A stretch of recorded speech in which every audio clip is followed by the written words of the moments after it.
Brooklyn Nets were a team who were put in an unfortunate situation, who came out on top and are now back in an unfortunate situation. How did this happen?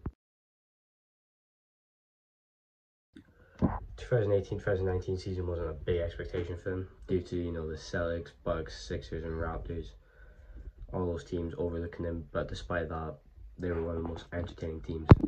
Led by All-Star D'Angelo Russell and a deep roster with phenomenal chemistry with other solid role players like Caris LeVert and Jarrett Allen, among hype man Jared Dudley.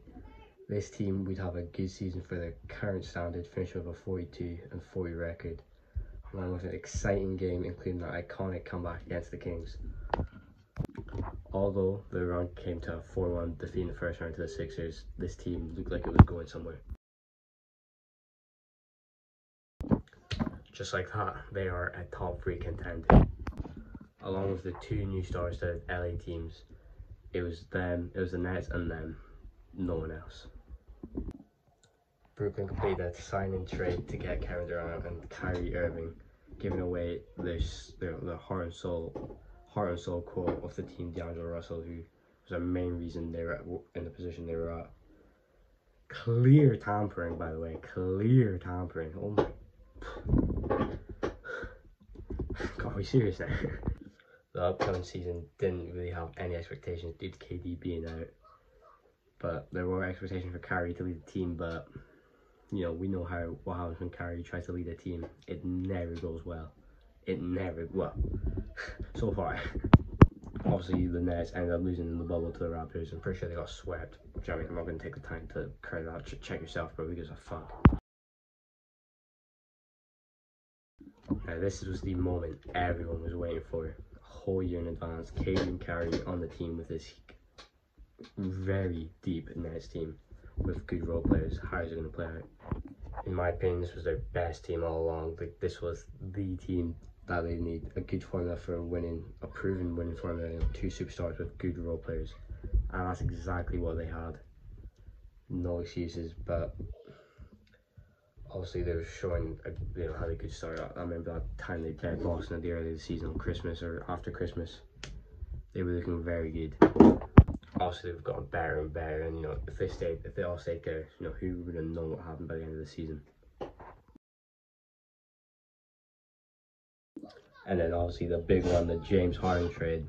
Brooklyn traded a lot of draft picks and their best role players for, at the time, a top 5 to 7 player in the NBA, which he did want out, and it was either he went to the Sixers or joined another team. At the time, it was a completely right move. Harden just came off of back-to-back 34 plus points per game seasons, obviously 36 and 34. Like, absolutely what this team needed. You know, it was a no-brainer, but then all of a sudden, you know, Nets are in a tier of their own. Obviously, looking back, should definitely have kept that original team, because Harden just left a year later. You know, without proper team, you know, that team played like 13 games together. So, like, obviously, this whole point is hindsight. They definitely should have just kept it. You know, now the Nets are just a disaster. Yeah.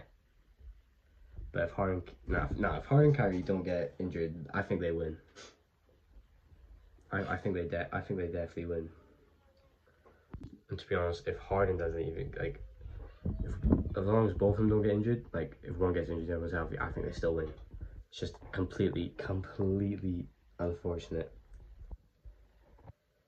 But if KD's feet were small, boom, they might have won. So a lot of stuff.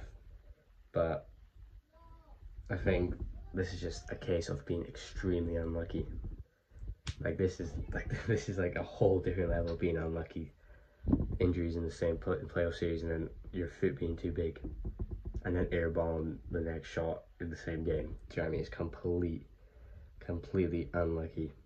But I think it proves that super teams, it definitely proves that super teams don't even work. 1000%, that's a very good thing for the NBA. Now, obviously, Nets are in this position now. KD wants out. Kyrie was about to leave. They should just run back. I said this before. They definitely should run back. You know, they'll give up a lot for him. Whatever team gets KD, you know, say goes to the Suns, Booker, KD, Chris Paul, no depth.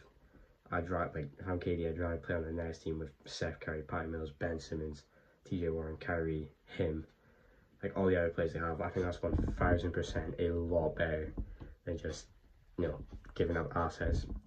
Or, you know, they play the year out, Kyrie leaves, KD gets traded for less stuff because the contract's run out, but only time will tell.